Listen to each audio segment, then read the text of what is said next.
Selamat pagi anak-anak. Bagaimana kabar anak-anak hari ini? Semoga anak-anak semua dalam keadaan baik dan sehat ya.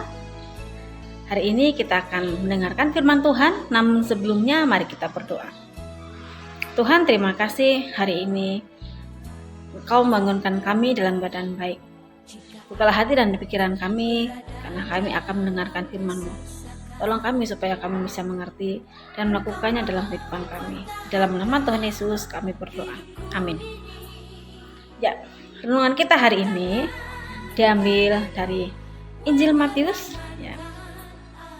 Injil Matius pasal yang ke-5 ayat 38 sampai dengan 48. Namun kita akan membacanya dari ayat yang ke-44 ya, sebagai teks firman Tuhan pada pagi hari ini ya.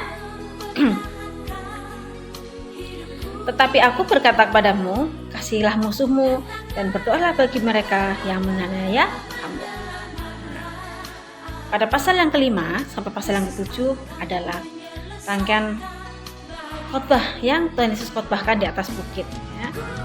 Jadi ini adalah isi khotbah Tuhan Yesus di atas bukit ya, yang ditulis di dalam Injil Matius ya, pasal 5 sampai dengan pasal yang ke-7. Terkadang di sekitar kita mendapati teman-teman yang kurang menyenangkan ya. Bahkan terlalu sering kita bertemu atau memiliki teman yang egois, mau menang sendiri ya. Nah, itu adalah hal yang wajar. Tetapi apa kata firman Tuhan jika kita bertemu dengan teman-teman yang membuat kita tidak suka atau seringkali justru mungkin merugikan kita? Nah, apa kata firman Tuhan? Bagaimana kita sebagai anak-anak Tuhan melakukan firman Tuhan dalam kehidupan kita jika kita mendapati orang-orang yang tidak menyenangkan di sekitar kita? Nah, melihatlah berterima kasih. Suatu ketika Meliala mengeluh tentang sikap temannya yang bernama Tiur kepada Tarida. Ya. Ceritanya Tiur ya meminjam buku Meliala. Jadi buku cerita Meliala dipinjamkan ke Tiur. Tetapi saat Meliala hendak meminta bukunya kembali, malah Tiur marah dan berkata, "Enak aja, ini kan bukuku, aku boleh sendiri kok.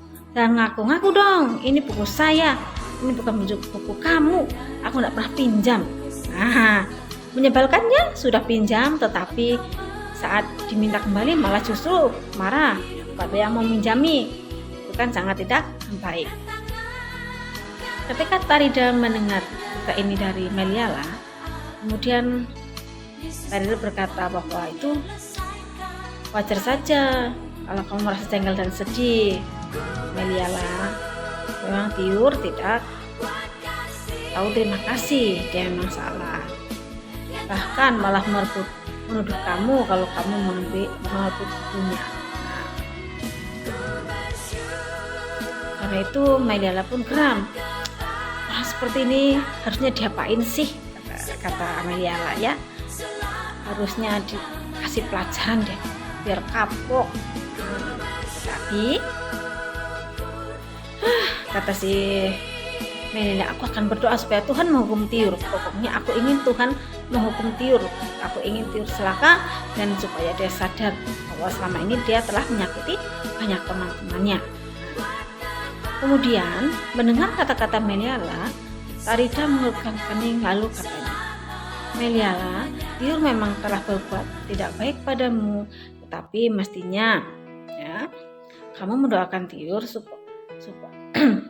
supaya dia berubah menjadi pribadi yang lebih baik, bukan malah mendoakan Tiur supaya celaka.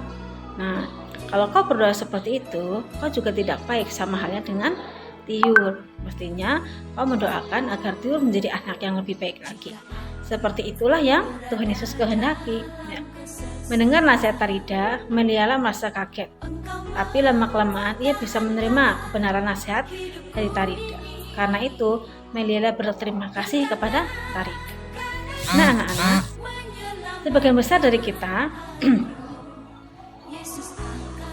terkadang ketika melihat teman yang tidak menyenangkan atau merugikan kita, kita marah geram, inginnya anak orang itu atau teman kita itu celaka. Tapi kata firman Tuhan, doakanlah musuhmu.